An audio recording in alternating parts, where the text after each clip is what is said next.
This is a live presentation of the Titan Upload Network.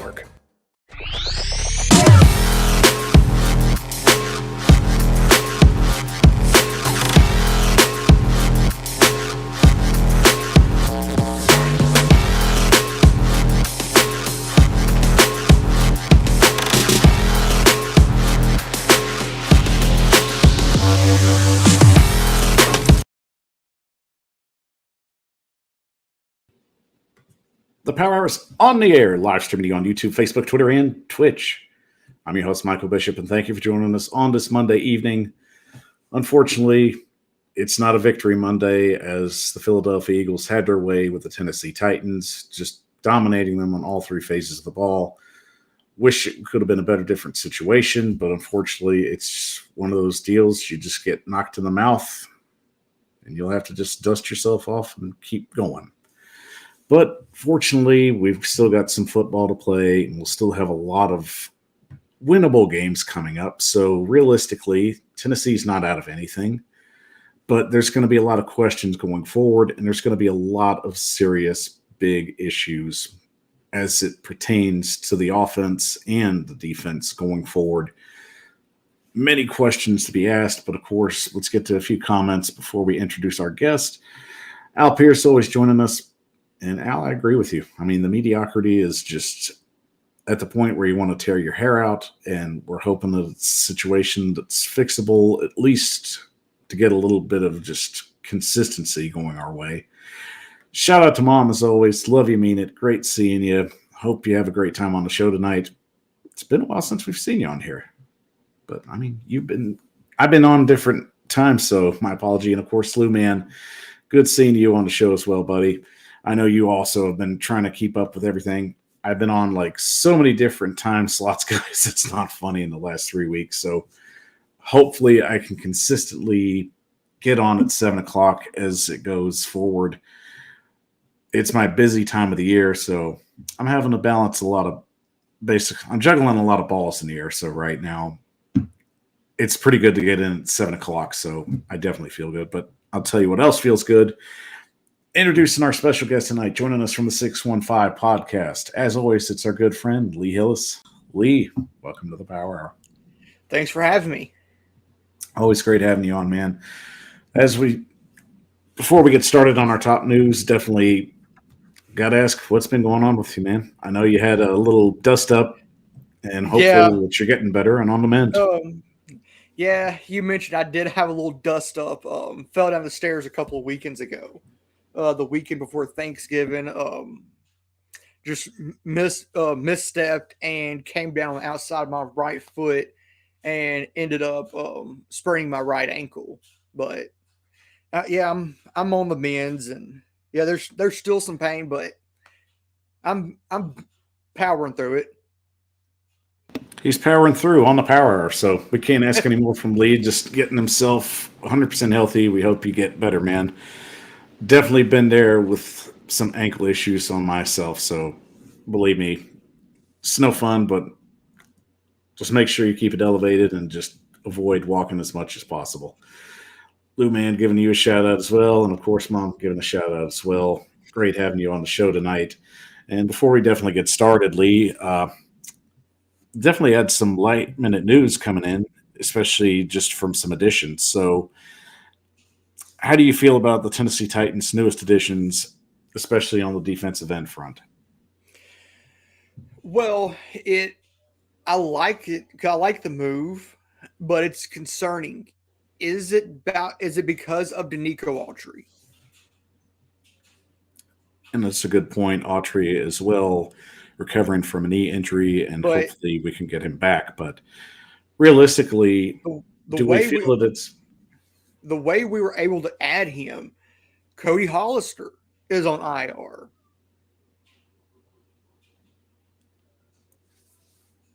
And it's definitely going to be a situation to monitor as well. Injuries are continuing to plague up, and it's coming at the worst time. So, Lee, realistically, do the Titans have an outside shot at least getting out of the remaining wins? Do they have a chance to get about 4 wins? Is that realistic with the roster they have right now? Realistically, if That's a good question. I'd probably say we could. I'm probably going to say probably 3 wins out of these next 5, which that would put us at 10-7. which is a realistic number that most analysts have us now. 10 So, and 7, 11 and 6. It could go either way. You could win 3 or 4 of these next 5. The only game outside of LA does give me some concerns on the pass rush front because of how basically puzzle piece our offensive line is. You have a different combination every single week. So, and of course, like they have Joey Bosa up front, they have Khalil Mack up front. Those 2 coming off the edge is something that the Titans need to watch going into LA. And then another game that really gives me a big concern is Dallas because of what they did last night, putting up 33 points in 11 minutes.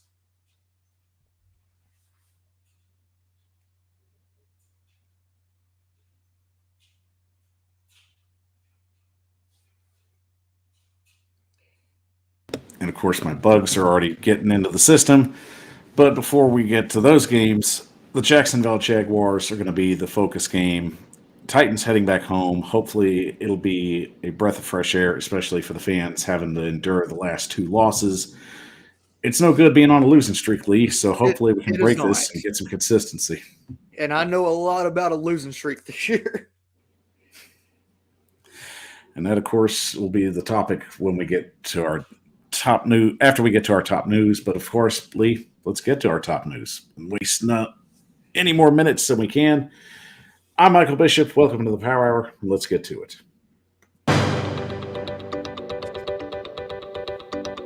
So to start it out, once again, the coaching carousel starts, and one of the biggest names out there would be Jim Harbaugh. Of course, he's already led the Michigan Wolverines to a college football playoff, but of course, as the college carousel rolls around, Harbaugh's name once again comes up.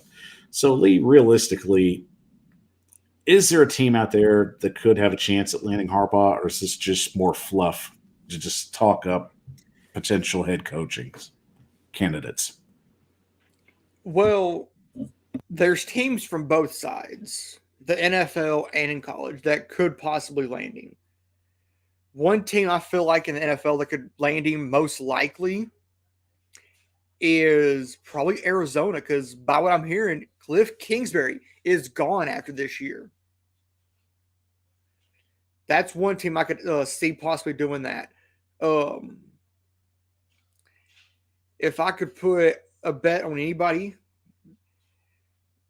probably Arizona or probably Carolina, the Panthers.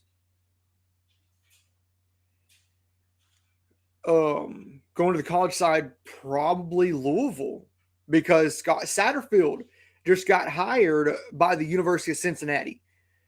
Those are my top 3 for Jim Harbaugh, or he could stay at Michigan. And I mean, he's already signed an extension last year to stay long term at Michigan. But I do feel that the allure of the NFL continues to come up. I think it's the one thing that he hasn't accomplished yet that he would like to accomplish if the right situation would open up. And I would have to say the Arizona situation is one to definitely monitor, especially with really a good core of talent they have. But do you think that his personality will actually mesh with what they can build in Arizona long term? I think he could. Like you look at what he had in San Francisco. It's very similar to what Arizona has talent wise and personality wise. And they went to a Super Bowl. And it's definitely a situation that I feel he would fit best in. They already have the pieces there. And it's also same division that he's coached in before, so he knows that division pretty well. And a great point there. And Titans Torch brings up him and Kyler, though, which I can understand. Those are definitely two different personalities that wouldn't mesh that some people would think. But realistically, if there's anybody that's a quarterback whisperer in this It's profession, Harbaugh. Jim Harbaugh is definitely one of those guys. But, Arizona aside, and Carolina as well, and which Al made a very good point. Indianapolis. And that is another great point, but I would have to think, from a rebuilding standpoint, is Indianapolis a good enough job for him to consider? Well, you see, they do have some talent with Jonathan Taylor, possibly the future quarterback of that franchise, and Sam Ellinger. And then, like, you have a guy like Michael Pittman, Paris Campbell, Mo Alley Cox on that offense. And then you have to look, you have Shaq Leonard on the defense, along with the guy like maybe Stephon Gilmore stays for another year.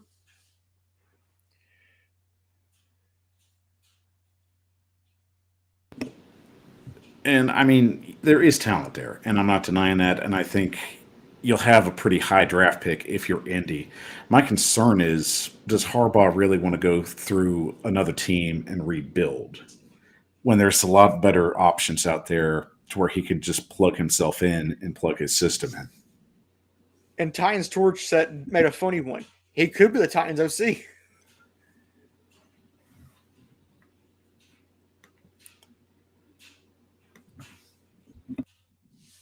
I mean, at this point, I'd be happy just to take anybody at OC. I'm sure everybody feels the same way. Uman also bringing up Texans get a first draft pick, and they'll have 2 first-round draft picks, and they'll be fairly high first-round draft I picks. think right there, probably top 10. Both of course, they get the number 1 overall, and I think they're probably right now sitting at number 7. So realistically, they could go out and draft a quarterback and still draft whatever they wanted. Yeah. Like, they could probably go out and get what I'm seeing mocked at them is, I think, Bryce Young or CJ Stroud right there at 1. Now, for the Colts, where are they in the draft order right now? Because I'd have to think they're at least. I know they're not top 5 right now. I think that is a very, very good question. Lou Man says they're 12th. Okay.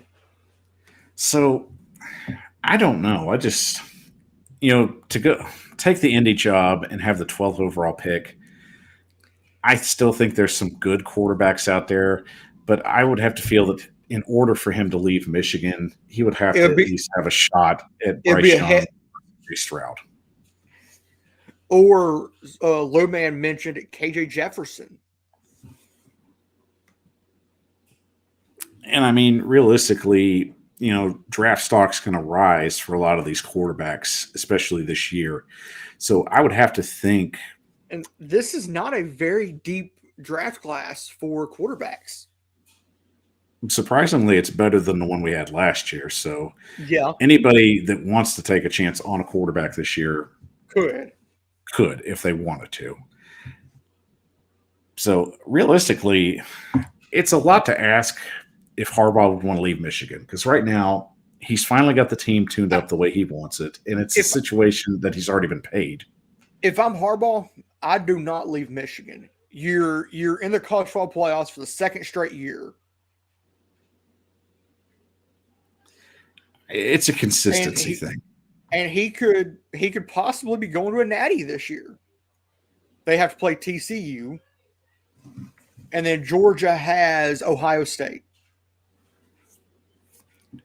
And I mean, realistically, let's just call it what it is. I think it's Georgia and Michigan in the national championship game. And So, could he get a natty that's been basically keeping him away? That's been haunting him for all these years. Could he get that natty? I I think mean, he could realistically, the only team right now in out of the four that I think could challenge Georgia is Michigan. because of that offense. You have Blake Corum, who's a star running back at Michigan.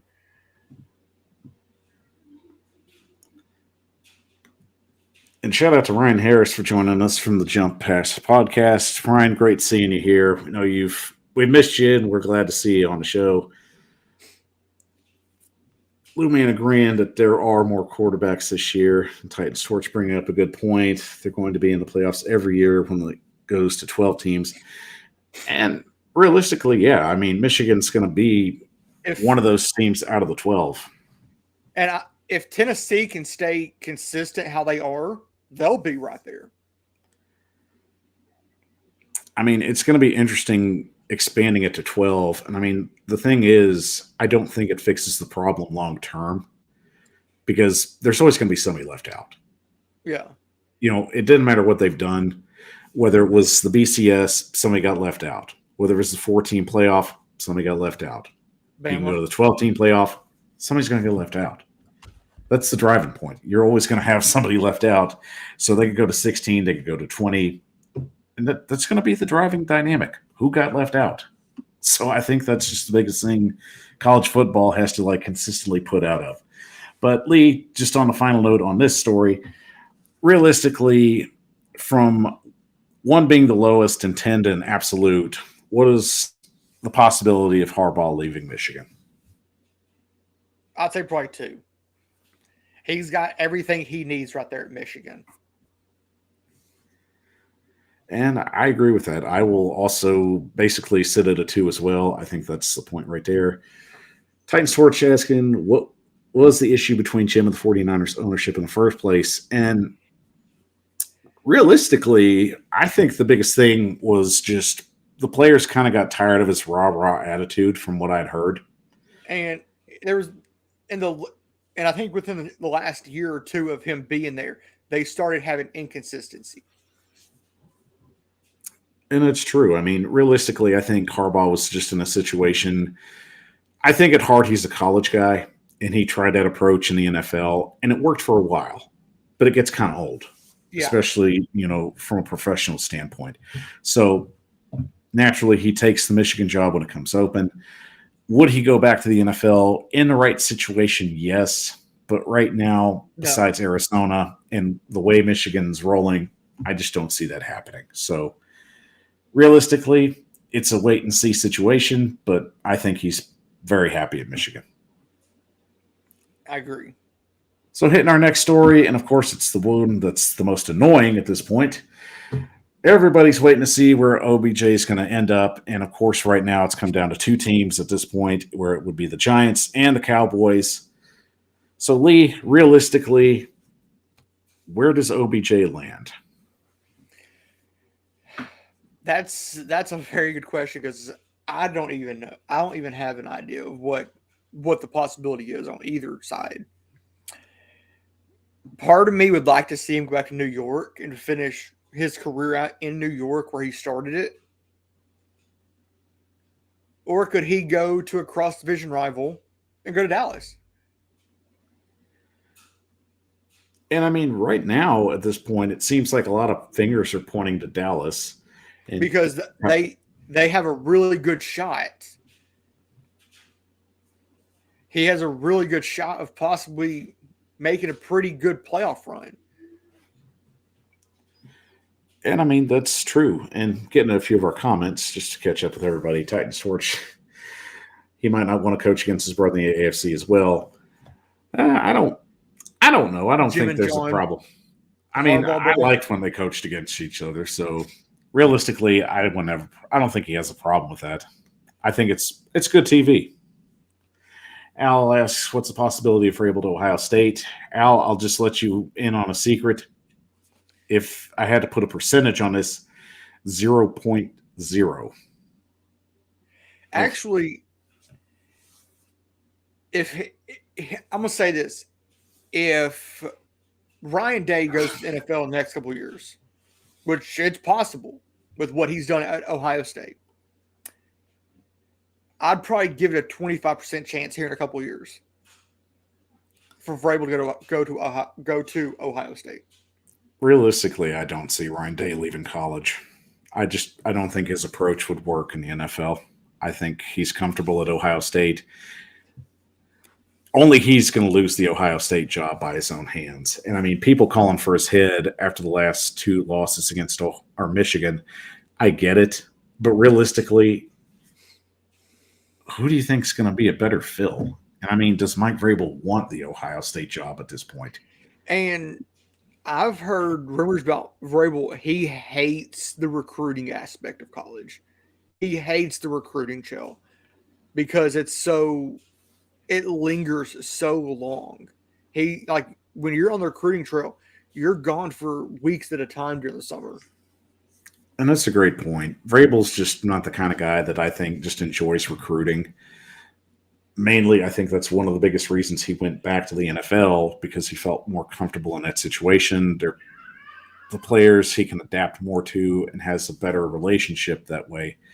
And Lou, man, I am in agreement with you. I mean, Vrabel doesn't. He's not going to college. I think Ohio State's fine with Ryan Day. Realistically, if Ryan Day did leave, I don't think there's a good enough coach out there other than Luke Fickell to replace him. And Lou May giving us a correction here, so shout out to him for that. They were the ninth pick right now, so we're off by 3. So thank you for that, Lou Man. I definitely appreciate the corrections there. So definitely give us, if we're messing up, guys, just don't be afraid to let us know. I want to make sure we're giving you the right information, not just information out there. But I mean, OBJ, one of the things that's come up is definitely the health aspect of him getting into this year. And there are some people saying it doesn't look very well from a few perspectives. So, are we going to have to take this from hearsay? Or, is it a situation where Dallas feels comfortable enough to pull the trigger?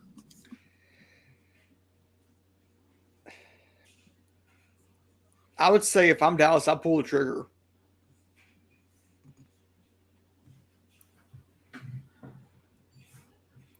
And realistically, I can understand the Cowboys adding another weapon. Because outside of Gallup and Lamb, who do you have?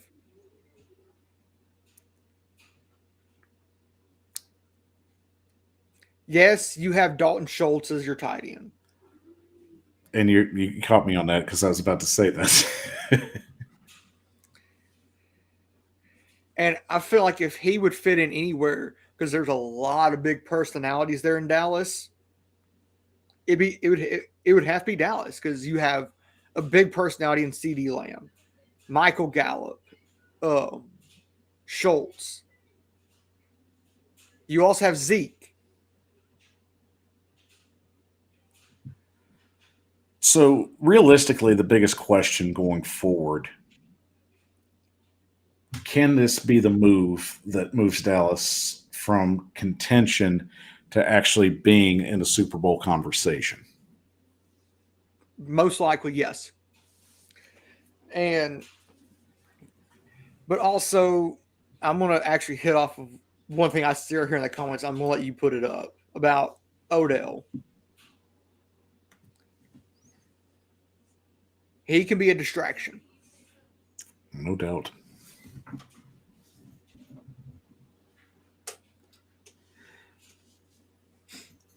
And realistically, I know that's going to be one of the things that's going to be discussed, especially coming to Dallas, because, it's glitz, it's glamour, it's the big stage. It's on Jerry's World, and they're going to ask, can he handle it? So we agree on Dallas, but I guess the biggest question is when?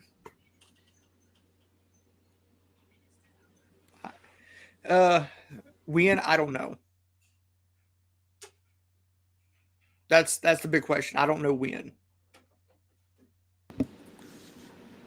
But it's definitely a question that's going to continue to plague anybody that's anybody in the NFL, and consistency is going to be one of these situations where you have to wonder, are the Dallas Cowboys not going to waste a moment of time anytime sooner and get this done and get their team on the right track to maybe potentially moving from the contention bubble to possibly being a favorite bubble?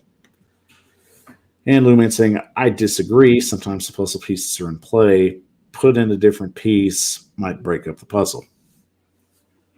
That brings up a very good point. And it's a great point by Al. Can he pass a physical right now?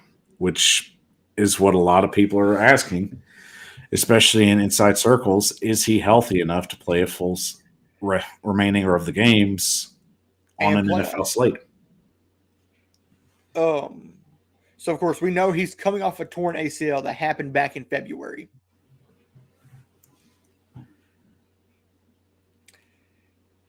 And it takes what? It takes roughly about a year to fully recover, but that's not including just the player getting comfortable and adjusted to the speed of the game again. So it probably takes a little more. It takes a little less than 18 months. Most likely. And I mean, it may take in the ballpark of 14 to 16 months to fully be able to get healthy and get back to the speed of a game, or get used to the speed of it again. And I mean, we've seen that with Bud Dupree. I mean, realistically, this is about the best we've seen him play after a year of just actually getting back to game speed. And Bud Dupree, I feel like he came back pretty quick. I mean, he really did. I mean, some people would say he rushed back too soon. But you saw what happened last year. We found some consistency with him. Having him on one side and Harold Landry. Unfortunately, wish we could have found that consistency in the playoffs. But Lou Man asking the question, would I do it? I mean, realistically, Lou Man, I mean, in Dallas's situation, yes.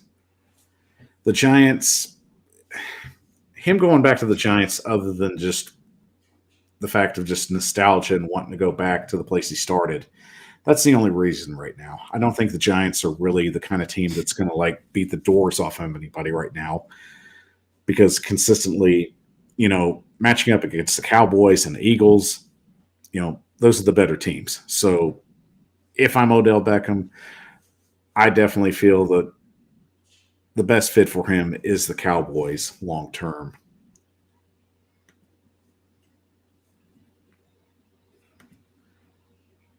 Getting to our next news story, and of course, the salary cap will continue to rise, and in 2023 could potentially get up to about $220 million. So, Lee, would this be the hit number, or could this go higher? I feel like because, of course, the new TV deals go into effect next year. Right. That's a big part of why it's going up. But I feel like it's not done going up. I feel like before all is said and done, you're probably hitting over 200 and probably 270 million. And as you pointed out, it's definitely in a situation where the new TV deal will take effect. So those contracts will go into effect after the owners' meetings this upcoming winter. So from that standpoint, that definitely opens a lot of doors for some teams to get a little more leeway, especially in spending room. So realistically, who looks like they're going to benefit the most from this going forward into the 2023 season? Well, for me, teams in a smaller market. Yeah, I was going to say teams that are struggling right now, salary cap wise: Tennessee, New Orleans, Jacksonville. especially Jacksonville, because it seems like they tend to just like struggle, especially when the cap hits, and then usually once it hits, you just see them mainly be one of the top five or even top three teams with spending money. Um, so there was one statement because, of course, we all know Big Jeff's contract is coming up. There were some names that were mentioned about being cut. Bud Dupree, Taylor Lewan, Robert Woods, Zach Cunningham. Robert Woods, I said Jamarco Jones, Ryan Tannehill. That's definitely one of the big ones. And the figure that came out, if you cut all those guys, you're looking at in the ballpark of $45 to $60 million added back to your cap.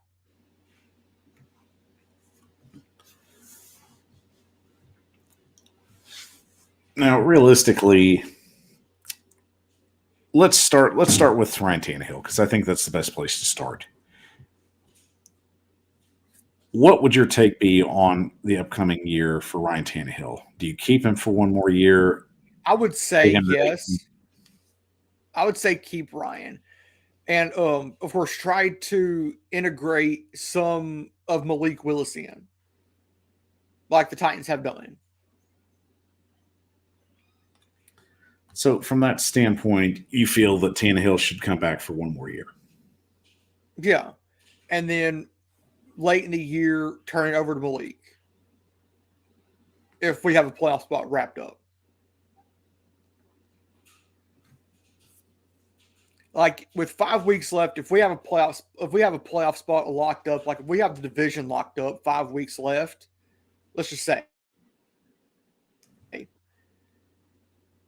turn over Malik. Now, of course, cutting some of that money, cutting those players and adding towards the money, you would have to think one of the biggest things that Tennessee would have to like address in free agency would be the offensive line. And you've got some intriguing names on here. You got Orlando Brown, you've got Conklin, you've got Rodney Hudson, Brent Williams, George Faint. I mean, realistically, you've got some guys that could fill in some holes and improve the offensive line dramatically. And that's Jack Conklin, right? Correct. I would say bring back Conklin because he was the biggest piece that we drafted. And he was a huge asset here. And I mean, I wouldn't have a problem with that. I just felt at the time, his production didn't match the contract because Conklin had a lot of injury problems his first couple of years. Yeah, he did. But like if you look at what he did for Tennessee, he balled out on the offensive line. We never really had a single problem come off that side. And then what I would do, I would take Petit Frere and move him to the left, or even let him sit behind somebody like Conklin. Sign Conklin to a 2-year deal. I'd lock him in for 3 because I still think there's plenty in the gas tank. And I mean, and then put cut Lewan and make Radens your starting left tackle. Because Radens, and of course you and I were taught this, if you go back and look at that San Francisco game from last year, Dylan Radens held his own. Dylan Radens held his own against one of the best pass rushers in this league in Nick Bosa.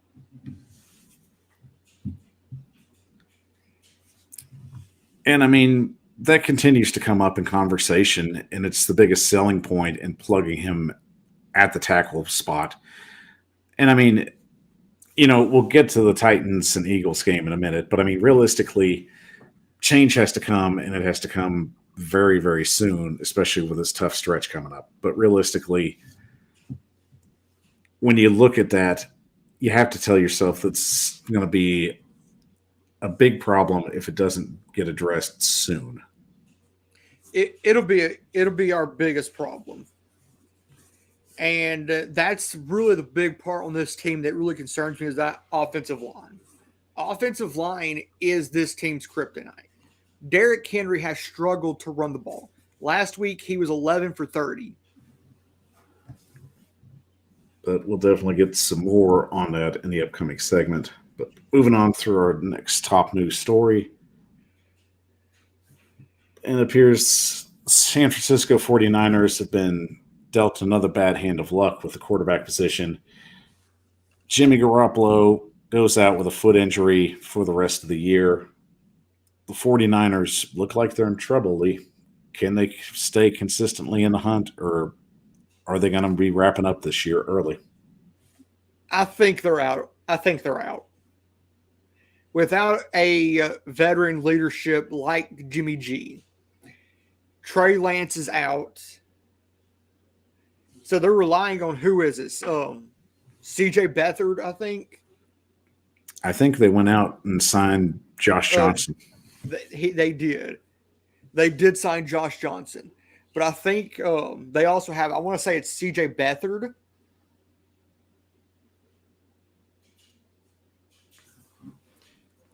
I want to say. But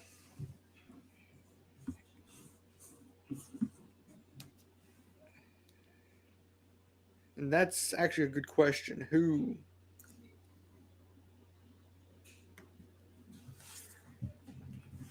I mean, realistically, it's a thin quarterback market, and unless they were willing to trade, and that's just not going to happen, I think the 49ers basically just are going to have to limp to the finish line. It was Brock Purdy. There we go. Mr. Irrelevant became Mr. Relevant. So looking at the remaining schedule for the 49ers, let's see if this will be interesting enough if they can actually finish without any hangups. So looking at the remaining schedule, right now they have the Bucs, the Seahawks, the Commanders, the Raiders, and the Cardinals. So I only see maybe 1 or 2 wins there.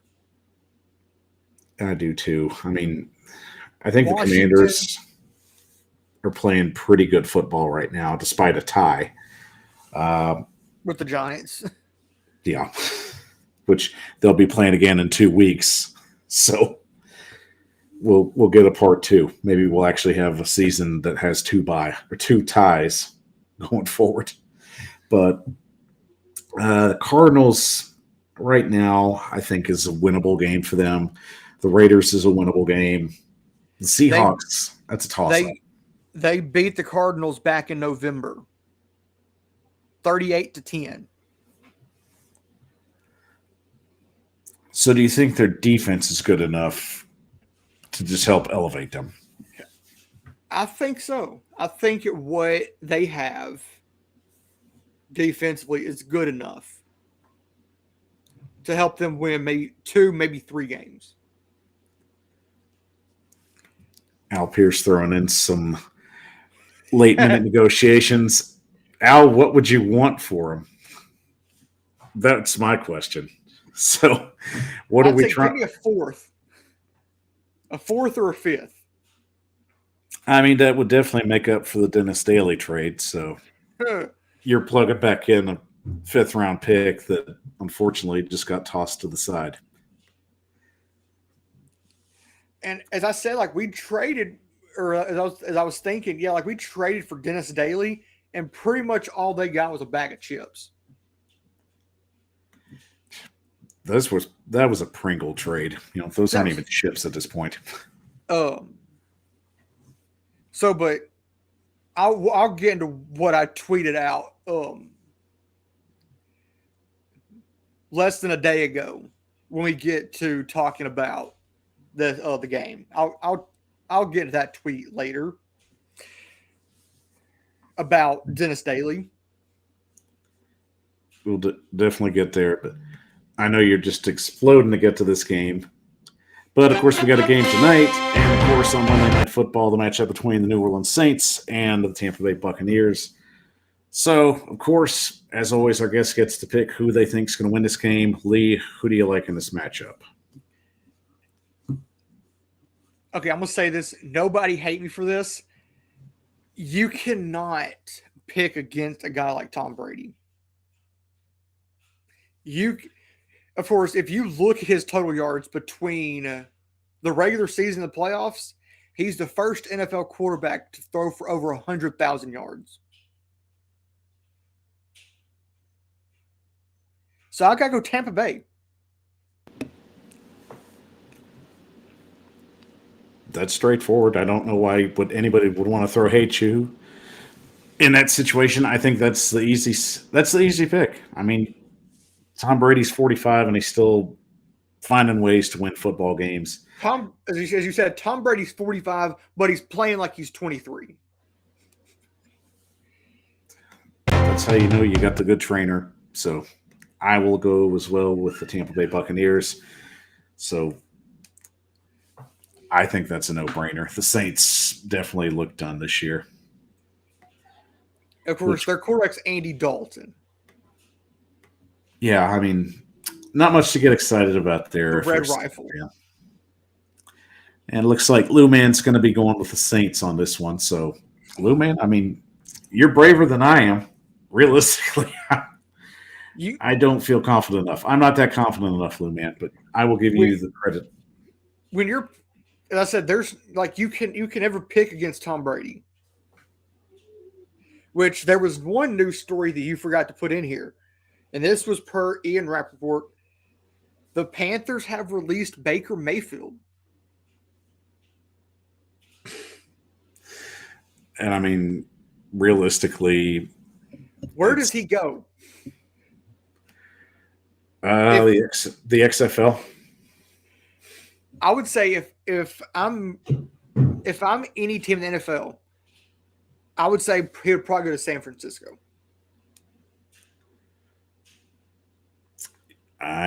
If the 49ers want to take a shot at him, I mean, it's probably not going to cost a lot of money. I wouldn't know, especially on his contract situation.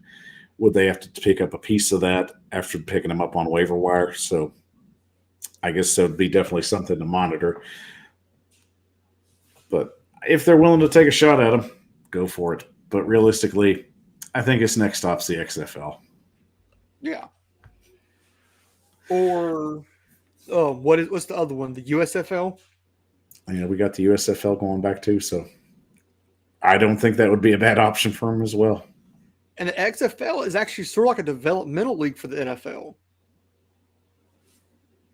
Which is something the NFL desperately needs, especially with a lot of guys missing the cut, and could potentially get up to the league and make an impact. It's just most of these guys just don't have a stage to stand on. Yeah. All right, guys, we're going to take a quick 30-second break. When we come back, I know you all got to vent. I know you all got to get this off your chest. Lee's just biting his lip and trying to hold back, so I'm not going to hold him back anymore. So we'll take a quick 30-second break. When we come back, Eagles, Titans, it happened. We'll talk about it. I'm Michael Bishop with the Power. We'll be back in 30.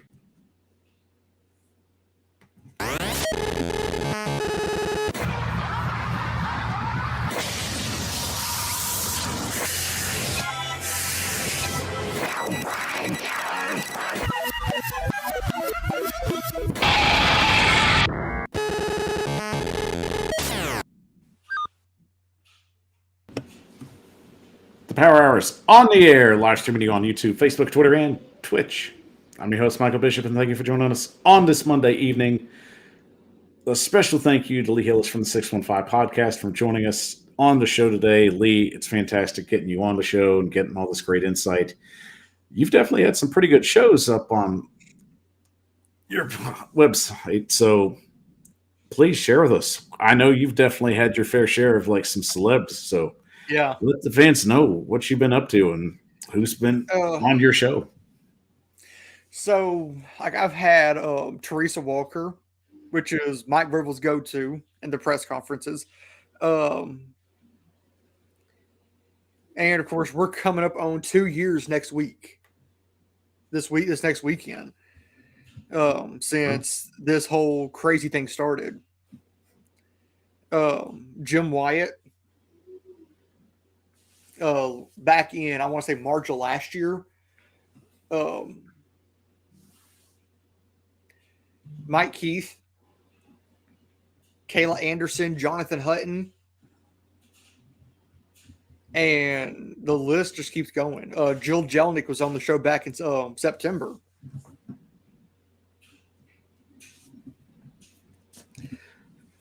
And you definitely got to give us a shout out right now. Any special guests coming up before the end of the year that you're willing to share here? I'm working on some things. Not sure about guests for tomorrow night. We may have some people drop in. I don't know who just yet. I'm still working on that. We have a show tomorrow night, 7:45 Eastern, 6:45 Central on YouTube at the 615 podcast on YouTube, and then 7 o'clock Central, 8 Eastern on Wednesday night. And I think I'm working on trying to get Chris from Titans and Truth for Wednesday night. Lee Hillis has one of the best guest books that I would love to get my hands on, and basically anybody in the Titans universe.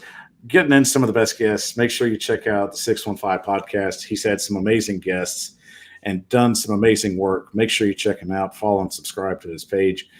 Make sure that you're following him as well. And of course, guys, we appreciate you for watching this show. And don't forget, if you love the show, help it grow. Follow us on Facebook, Twitter, Twitch, and TikTok at the Power Hour 615. And don't forget, we've been booming on TikTok, so make sure you follow us on there as well. And don't forget as well, we are a part of the Titan Upload Network. Make sure you follow us all on our platforms as well. We're trying to get everybody involved, and we got a lot of plans coming up in the near future. So when I get more information, I'll kick it your way. So once again, we appreciate you all for watching. So getting a few comments before we get going. Lou Man, you're cracking up, Mom. Keep doing what you're doing.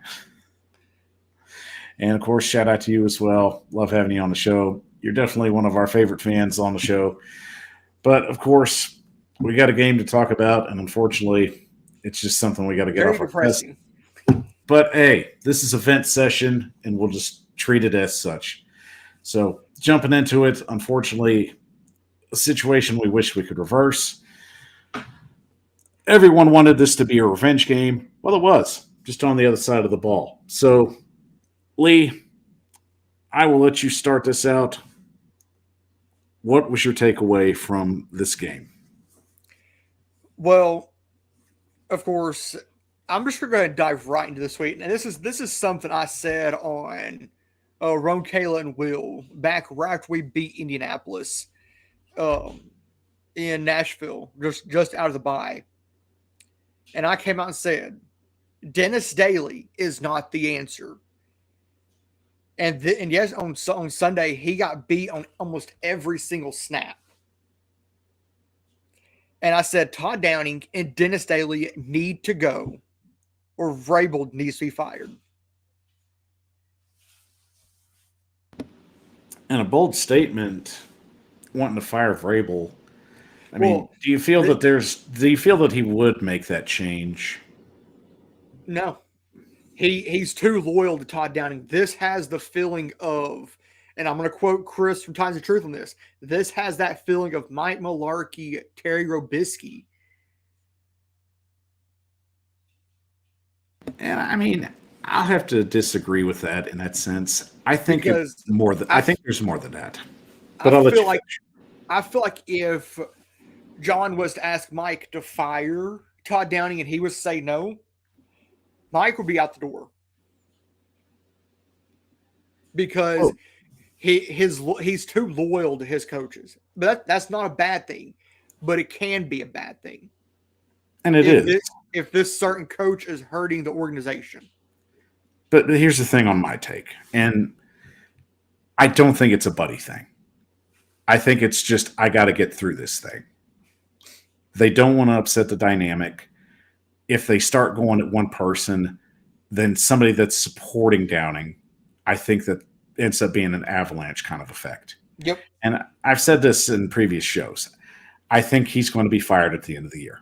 They didn't go out and get Tim Kelly and make up some BS job just to bring him in, just to sit there and hold a clipboard. Yeah. Tim Kelly knows how to develop quarterbacks. Tim Kelly knows how to be creative on offense. Houston said no for a reason when Vrabel went after him the first time. And Tim Kelly knows how to develop mobile quarterbacks. Look at what he did with Deshaun Watson. Look what he could do with Malik Willis. That's what really excites me. And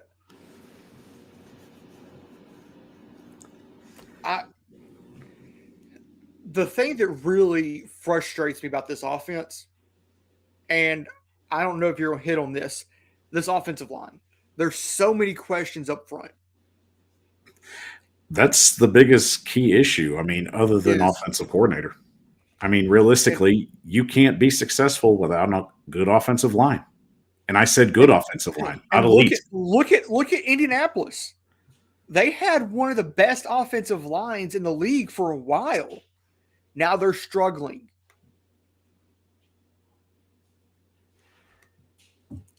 And you just can't undervalue trying to protect your quarterback. You can't undervalue having Derrick Henry and not give him anything consistent. And that's what's the most infuriating part.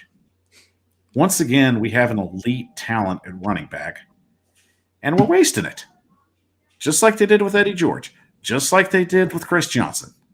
And now they're doing it with Derrick Henry. And I'm going to hit on something Al just mentioned. Why is nobody talking about this offensive line coach? He's the one that's in charge of getting them ready week to week, and they still look like a dumpster fire.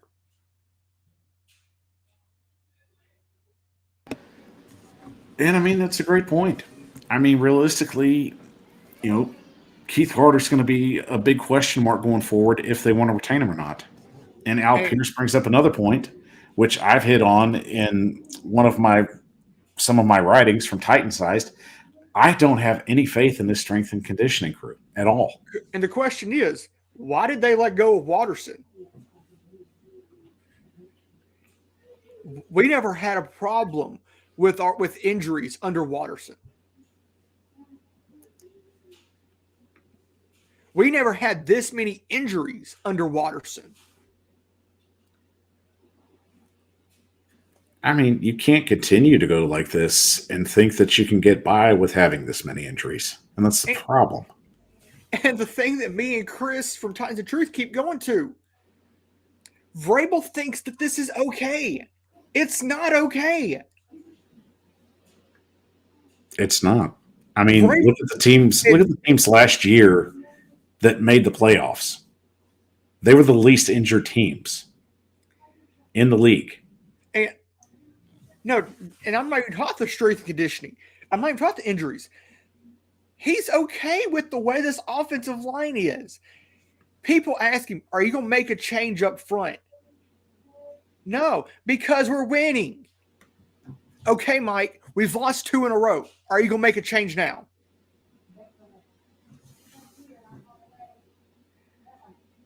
And I mean, that's basic knowledge. I mean, at that point, when you start losing, then you're going to have to change something up. I mean, that's one of the things I said about Todd Downing when it came down to him being inconsistent. When we were winning, it was hard to basically get him to put disapproval there. You're not going to get anybody to say something negative about somebody when you're getting the results you want. And that was the problem. Exactly. You don't hear anybody when you're winning. You don't hear, when the Titans are winning, you don't hear anybody calling out Todd Downing or Mike Vrabel or the coaching staff. But when things start to take a downhill turn, you start hearing people being thrown under the bus. But the good head coaches take blame. Mike Vrabel says, well, the players have to play better. He doesn't mention about the coaches having to coach better. The coaches don't take any responsibility. And that is a huge problem.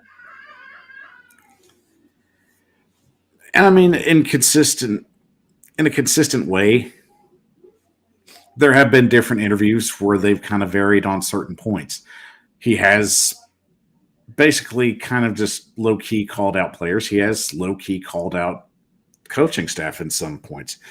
My concern is it's just if you're a great head coach, you're finding ways to win with what you have in a more creative way. Like, The best head coaches out there, when they see something's not working, they'll scrap the plan and move to something else. But yeah, Nick Saban is a master at that. Let's go back to last year. Titans dressed 91 players, still get the number 1 seed because they found a way to win. Where's that at now? We've already dressed over 60. We've dressed, I think, over 70 players this year already. Where's the winning at? It's in a green 11 uniform in Philly. Let's just start there. And there was a statement I'm fixing to make. AJ Brown 1, Titans 0. Yeah. AJ Brown got the best of the Titans yesterday. If you just go look at that play of what he did to Christian Fulton, you could hypothetically call offensive pass interference. Which they should have. Because he straight up bull rushed Christian Fulton.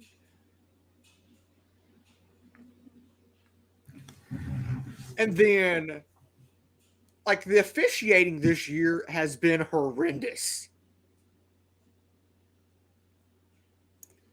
I mean, especially this game. There are so many penalties on our side. I just don't have anywhere to even start with them. And I mean, the bull rush comes to mind. You know, the head-to-head contact where, you know, Burks basically gets just taken out of the game. And how is that not an ejection? Who was it? Mike Epps? I believe it was Epps. And I was telling somebody, if I was the official right there, there's a flag coming out for targeting or unnecessary roughness. That was targeting. I mean, you look at the replay. When the head goes down, his head goes down to the face mask. That's targeting all day, every day. And that's typically, if it stands, you're missing a game or two. And he should. I mean, that's a fine and that's a suspension. And if you go back and look at the penalties from yesterday, Philadelphia was 12 for 80. 12 penalties for 80 yards. Tennessee was 7 for 82.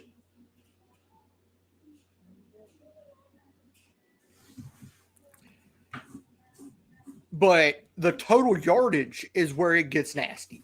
Philadelphia had 453 total yards. They were averaging 6.8 yards a play.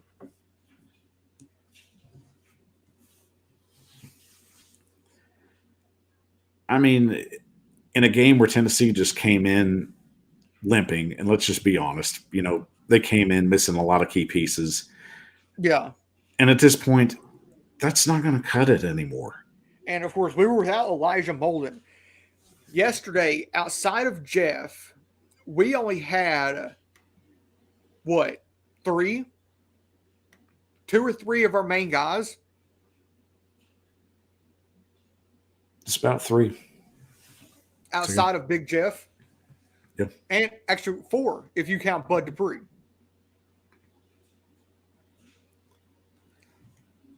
I mean, he made one nice play, but I mean, that was pretty much it. And then injuries come into play. Christian Fulton goes down with a groin? Groin. And then you get Bud Dupree, I think, with a knee injury. David Long, hamstring. Yeah. Those are injuries you cannot stand to have when they're big-time playmakers for you.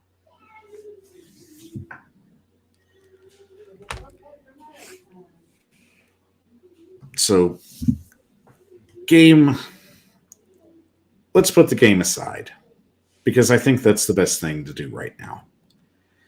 I think the real question is what needs to happen going forward. And anybody on the chat, if you want to like vent your frustration, I'm putting the venting sign up. Vent is officially 100% go. So, Lee, realistically, with the remaining games the Titans have, what has to happen to make this team somewhat more compatible? First thing that needs to happen, get Dennis Daly out of there. Dennis Daly will get your quarterback hurt.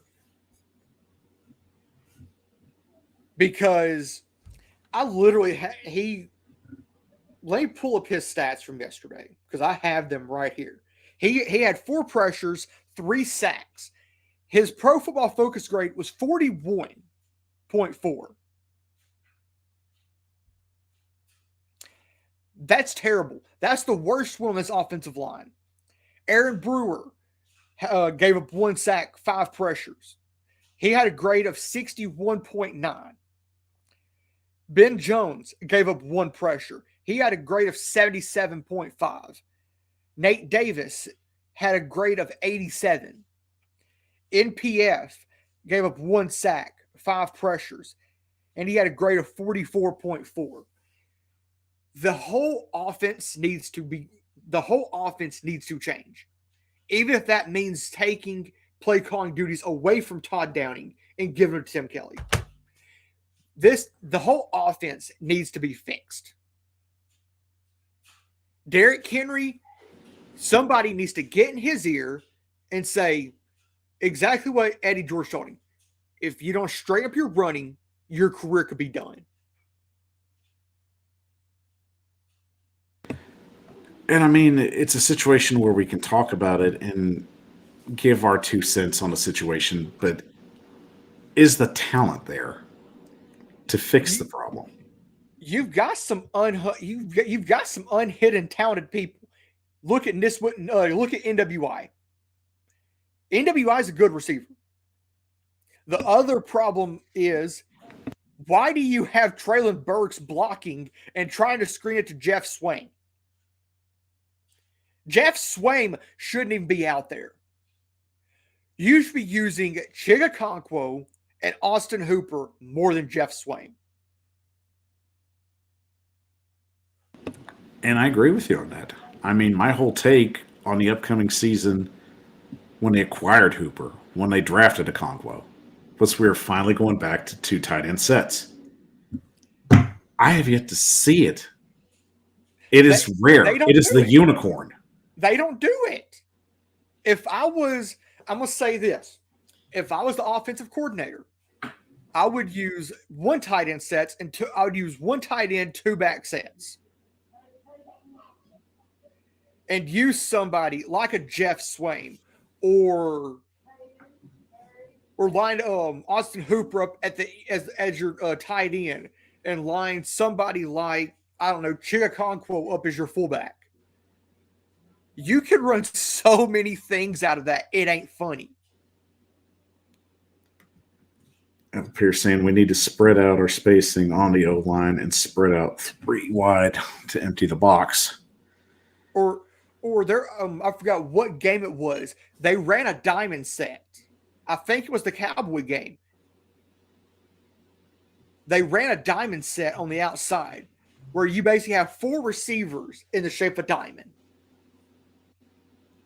And you screen it out to your receiver that's in the very back. You're picking up 10, 15, 20 yards on that. And I wish that was the case, but I mean, we circle back to the biggest problem. Todd Downing's the offensive coordinator. And that's the equivalent of going to a Baskin Robbins with 1 flavor. And it's vanilla. Exactly. And I'm going to say this. Being vanilla in your play calling, and this goes back to something I think I've said to Chris.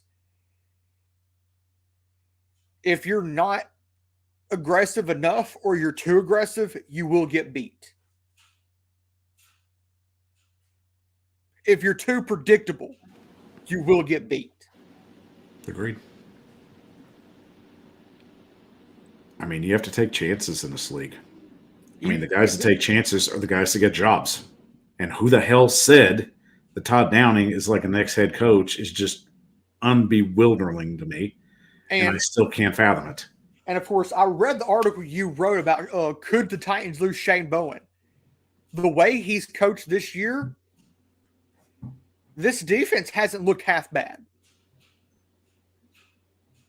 It's good enough to get attention from a team that wants somebody that's a leader. And looking at where this defense was to where it is now, it's coming up. The defense is. And if, let's just say, Shane Bowen does get a head coaching job, do we hand the reins to Jim Schwartz? I would. Because you look at his track record as a defensive coordinator. Won a Super Bowl in Philly. I think that's pretty much enough said. Won a Super Bowl in Philly. I think he was here during the early years. The Hainsworth years. When we were contending for AFC championships. I would hire Jim. I would promote Jim Schwartz today as our defensive coordinator. Because you see what he knows how to do. Rush, 3 or 4 defensive linemen. He knows how to get to a quarterback. And he proved that in Philadelphia. And that is a winning formula. You rush for it, you drop everybody else.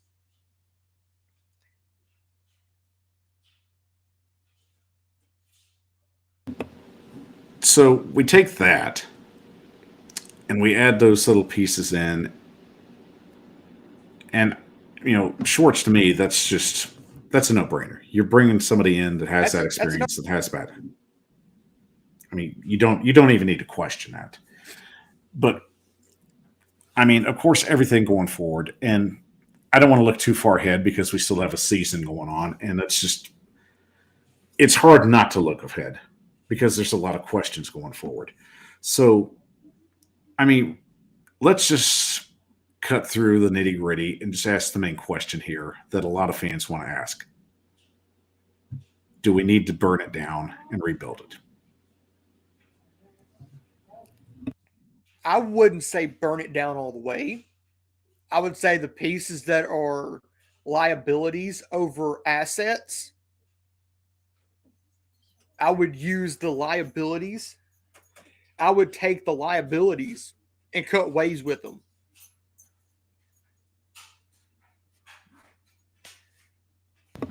So, in your mind, who's the expendables? Defensively, I hate to say it, Zach Cunningham. Zach Cunningham is an injury risk right now.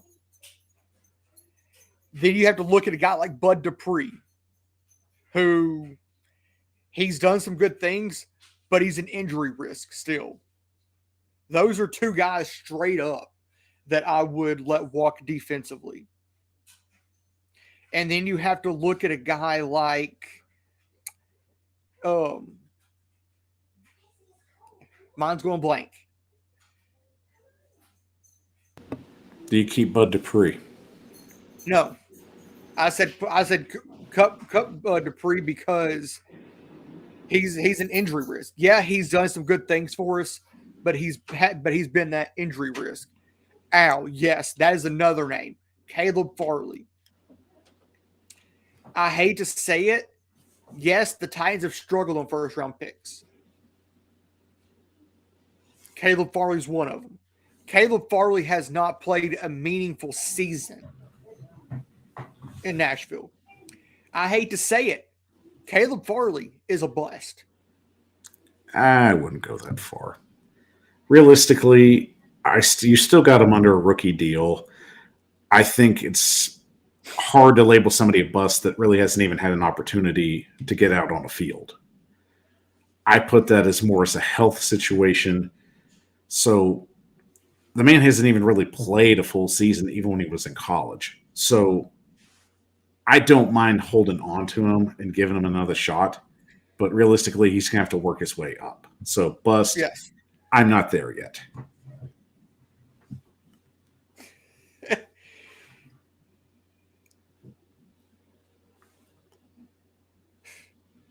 And we got Rossi in here, so good seeing Rossi. Make sure you check out his show. He said, I don't think we need a rebuild next season. Who we need to go get and retool. Lawan Dupree, Cunningham, and we need a left guard. Cut Swain, yes. Yeah, I agree with that. Cut Swain. I think this is last season. I think Dennis Daly only had a season on his contract. It was just 1 year, so I think we're good. So he's gone after this year. That it's tough to say who else to cut. And I agree with Rossi. I hate to see Lawan go, but it's tough. He's put in the effort. I mean, he just can't stay healthy. And if you have guys that aren't going to be on the field and contribute, for the long haul, I mean, you can't put that kind of money in a guy like that. Yeah. And Hollister. Oh, the Titans are so. What's the word I'm looking for? They're so infatuated with Cody Hollister, Jeff Swain, Dennis Daly, players that are okay, but they're hurting this team. Yeah, I mean, they're the type of player you think is going to help a team elevate themselves, but I don't see it. Maybe they do it out on the practice field, but it doesn't translate out to the game field. And there's players that you could go get for probably cheap.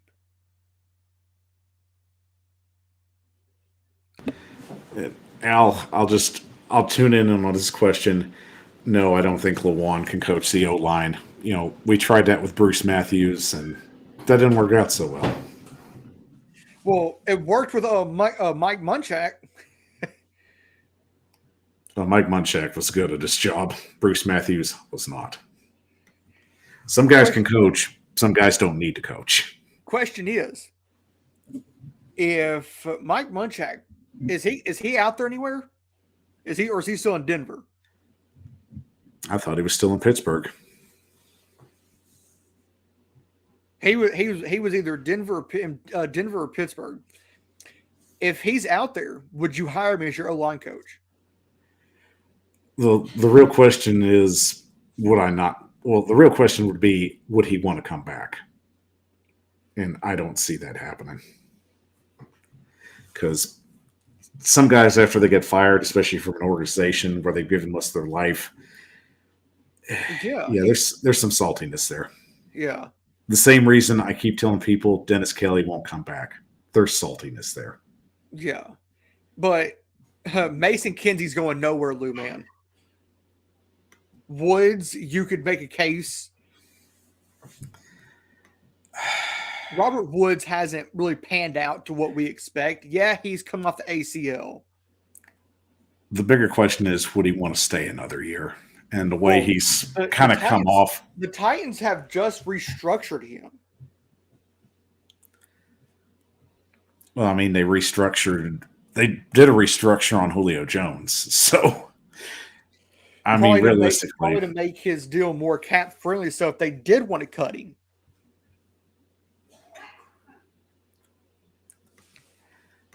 Realistically, there's a lot of things the Titans could do next year. But the question is, what will they do? At some point, it's got to be something that's really going to move the needle. They've got to free up money. They're going to have to cut some dead wood. They're going to have to make some tough choices. Yeah, because right now, this ain't cutting it. At this point, Tennessee's a good team. They're not a great team. They're not an elite team. They're a good team. They're a good team, but they're not great, but they're not bad either. So they are a good team. But I mean, at some point, But some point, and I'm going to quote Mike Vrabel on this: you have to go from being good to being great. and I mean that's the problem. We were great 2 years ago, and we had a chance to be elite. Exactly. But where did that go? Oh wait, it's in Atlanta. Well, I mean, I was going to say Philadelphia, but to each their own. And I mean, realistically, guys, I understand why we had to trade AJ Brown, and I mean, we needed the pieces, and it was a situation where And he made up his mind as well. and So let's not discount it too much. AJ made up his mind; he wanted to go. and so like we were mentioning earlier about players that could be cut. Looking at like Ryan Tannehill, Bud Dupree, Robert Woods, Taylor Lewan. There's a handful of guys that you could let walk or you could cut, and you could open up somewhere between $45 million and $60 million in cap space. Then you can pay someone like Big Jeff what he's worth. I would give Jeff in the ballpark of 20 to 23 million. Because that's what he's worth. That would make him the top 5 paid defensive lineman. I would make him the tops. I would make him a top 2 defensive lineman. Which because I know he's going to want Aaron Donald money. He's not worth Aaron Donald money, but I've got to get him somewhere there. If you can get him in the ballpark of 25 million, 25 to 27 million, you're right there. That's close enough to Aaron Donald money. Aaron Donald is making in the ballpark of 31 million a year.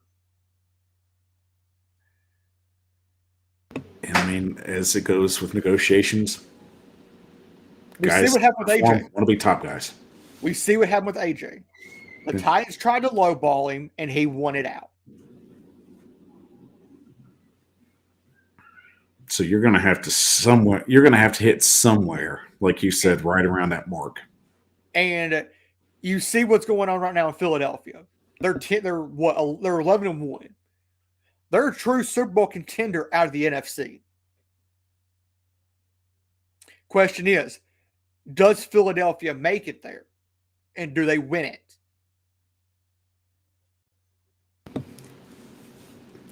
And with at least 5 games left on the schedule, that's going to be the biggest question going forward.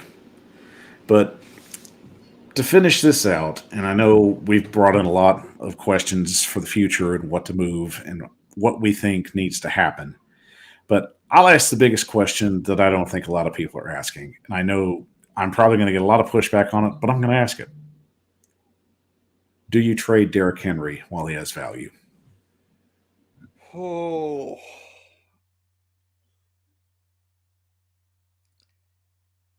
I would say not this year, but next year. Not this coming season. Let him play out this next season. And if he just goes off next season, then yeah, try to get a 2nd or 3rd round pick for him. Even though you may potentially risk putting him at injury, and he could get injured. Yeah, he could re-injure his 5th metatarsal. Yeah, you could put him at risk of injury, but you need to get everything you can out of him. Because I've studied this. The lifespan in the NFL of a running back is in the ballpark of less than 6 years. Derrick Henry got a 2-year delay on his. So he just added 2 more years to his lifespan.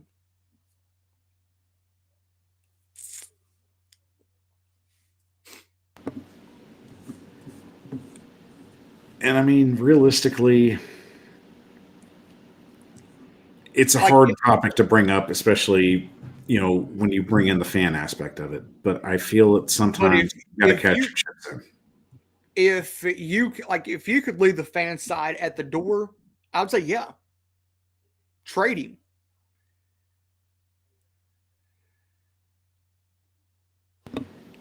I mean, it's a tough topic to bring up, and Al I brings up a good point. If we get multiple picks, high and medium round, Like, yeah, if you could get maybe a second and a fourth, or a second, third, and fourth from different years, do it. because at some point you look at you look at whatever the Titans are going to do in the future, and it's going to come down to a point where they're going to have to restructure.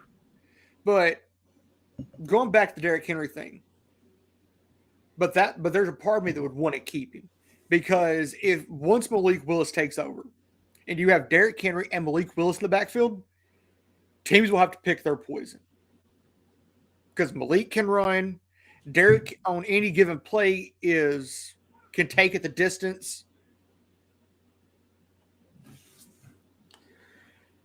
Thing is, does Derrick Henry have that time to wait, though? Does he have that time to wait for Malik to become what he needs to become? And that's the concerning part. That it is. It's really concerning to think, how much time does Derrick Henry truly have left? How much time does Derrick Henry really have left in this league? 2, 3 years before he starts his decline? Maybe sooner. That's the biggest problem. We don't know, and that's what a lot of questions are going to come to. But looking at what the Titans have next year, draft pick wise, they got maybe 4 picks next year.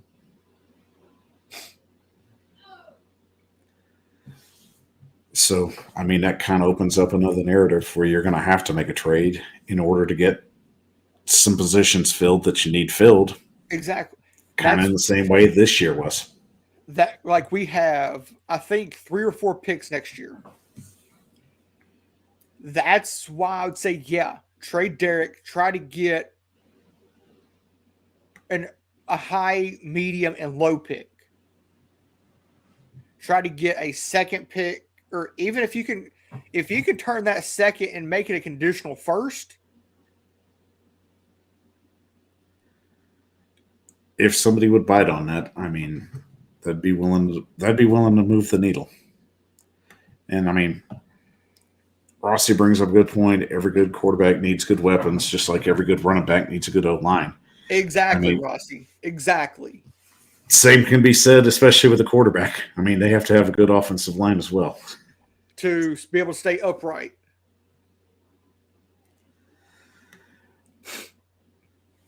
And finishing this out, I mean, we all know there's going to be a lot of tough decisions coming this year, and we're all frustrated at the way everything's been going.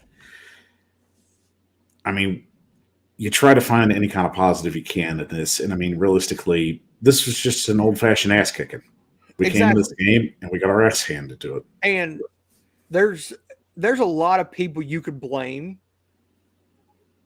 for how this season has went so far, but there's only one person that could really take the blame, and it's John Robinson. His pick history has been horrendous. Yeah, you picked Jeff Simmons in the first round, who's panned out. But then you get a guy in 2020 in Isaiah Wilson. Then you get, in the draft last year, Caleb Farley. And then you get Treylon Burks. So far, John Robinson has had some very questionable picks.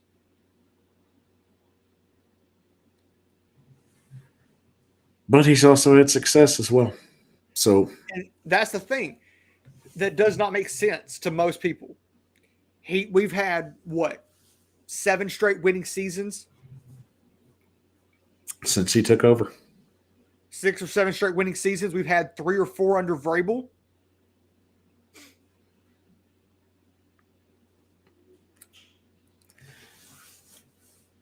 And I mean, it just comes down to a point. It's like we can blame John Robinson for this as much as we can. And I mean, has he made questionable decisions? Of course he has. I mean, realistically, Like trading AJ Brown.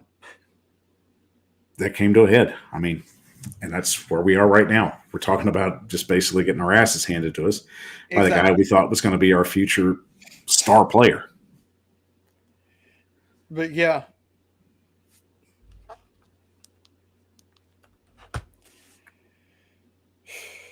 But all it's going to come down to is a lot of decisions are going to have to be made next year. There's going to be some tough conversations that are going to have to be had. And I'm going to say this before we get out of here. If the Titans don't fix something in the next 4 or 5 weeks, Titans are one and done. Yeah. We are one and done in the playoffs, and that'll be the 3rd straight year. And here's the more concerning part. Just to let everybody know, there could potentially be a vote on the new stadium tomorrow. And if it passes, which it should, it concerns me very much that we have a new building being built for this team, and that potentially once they move in, we could see a very poor product move into it. Yep. And so Jill Jalnick tweeted out that, of course, it passed through the Metro Sports Authority. And of course, hey, that's a small victory right now on the stadium. That's a small victory. Yep. But the thing that's really holding it back right now is City Council. And they've even had people, big name people in the community, write letters say, hey, this stadium would be a good thing for Nashville. You're talking about possibly getting a college football national championship to Nashville. A college football playoff game to Nashville. A Super Bowl. They're even talking about WrestleMania in 2027. I mean, that's just going to create jobs. But realistically, and it's your main selling point is the Tennessee Titans. And that's moving also, into that building. It's concerning. That could also create a huge revenue for the city. Concerts in winter in the stadium.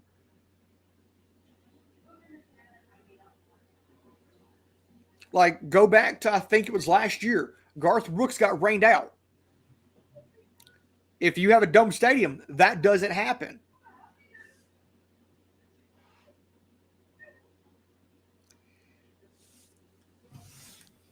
That's what the people want.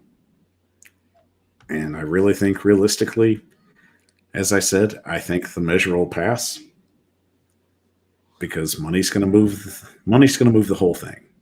And that's the end result. Exactly. But the disturbing part is that we could potentially have a really bad football team moving in that new facility. And that's what terrifies me about the way this team is going. We have a new stadium on the verge of being passed and built. And this team right now, yeah, we're 7-5, but we look like a dumpster fire 7-5. And Rossi brings up a point. Honestly, people saying it's AJ's fault and all that, but why would AJ be tweeting and be that upset about it if it was the case? I mean, Rossi, we don't know the full gist of what happened. There's always two sides to the stories of jilted lovers. You know, I will say this in AJ's defense. You know, you may have not liked the offer, but you could have listened to more. Like, they gave him an offer, I think it was what, 16 million up to 20 with incentives. Yep. But then they came back with a second offer that was like 20 million up to 23 with incentives.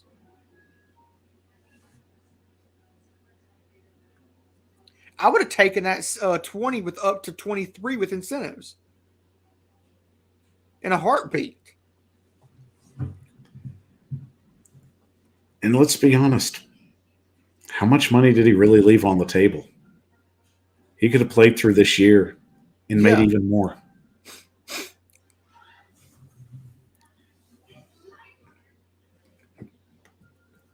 Another great point. He did dodge him for a month after that. All we saw of him was everything on social media. We didn't hear a word from him until the draft went down. But realistically, guys, Tennessee has some winnable games. And of But course, it's going to take. Rossi came in asking how much is he making in Philly. He got a 4-year, $100 million deal. And that's an average of $25 million a year. And what's the guaranteed on that?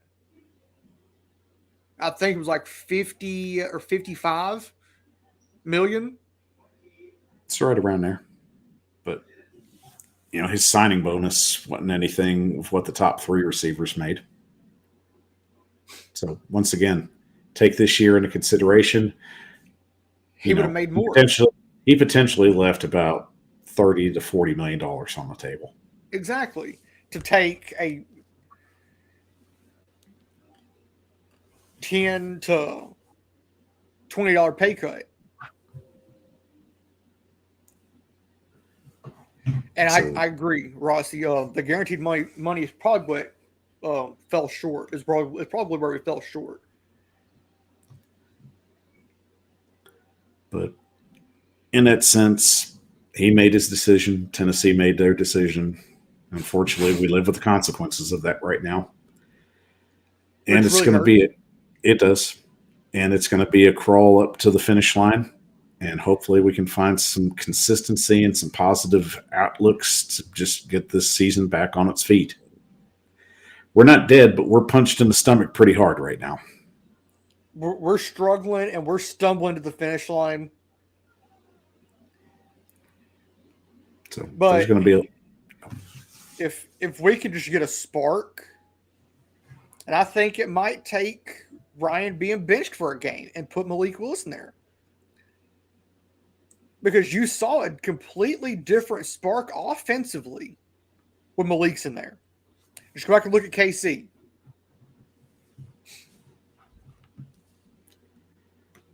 I mean, realistically, if we were closer to having a losing season, I'd entertain that a little more.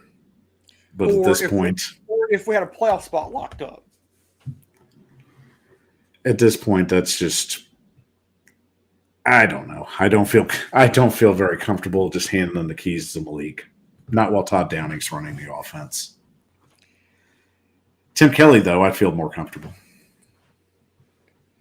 And so, of course, I was live with Chris during that Kansas City game. And we both think that Ryan Tannehill was calling the offense in that first half. And I believe it. I mean, because that looked like a clicking offense that we like.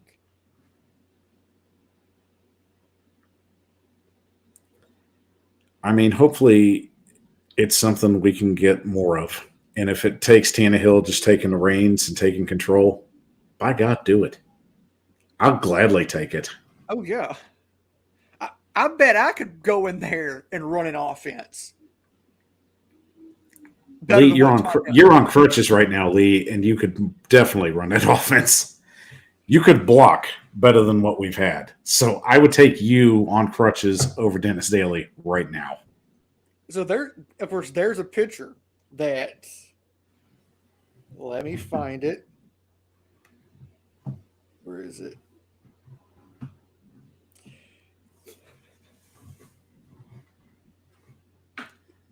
So we've already got an experienced lineman on the show. So I feel a lot more confident defensive. about that.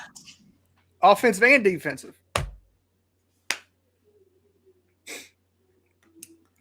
And the system.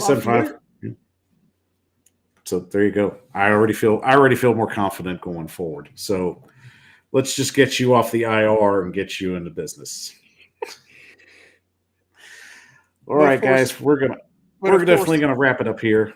I'm not on crutches anymore.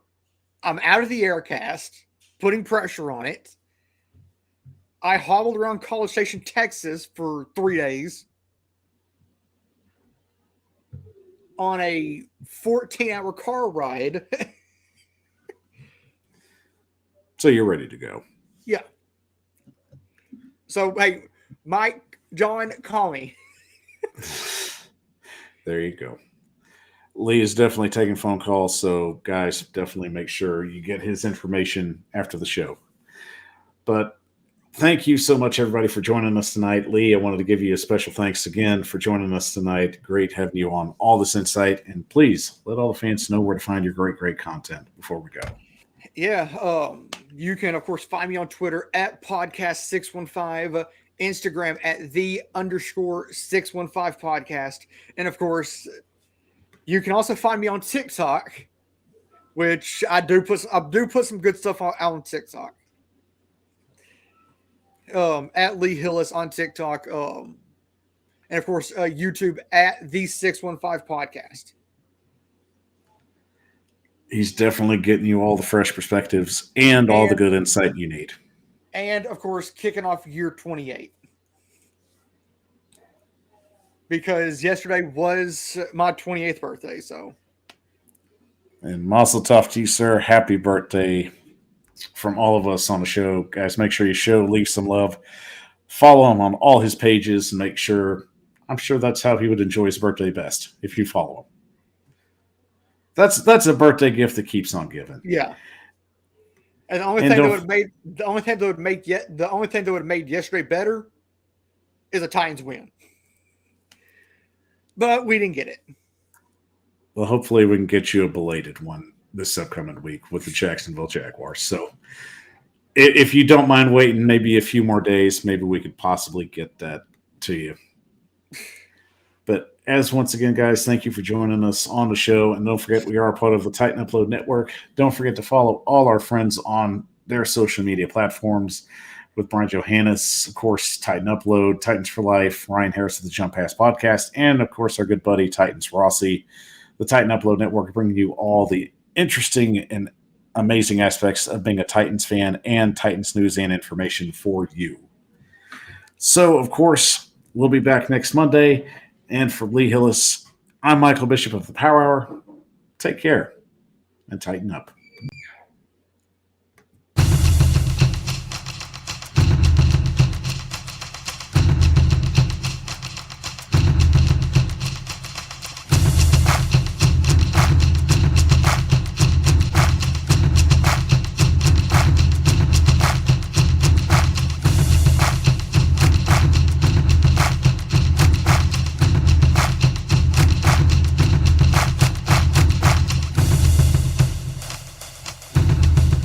Thank you for watching this live presentation of the Titan Upload Network.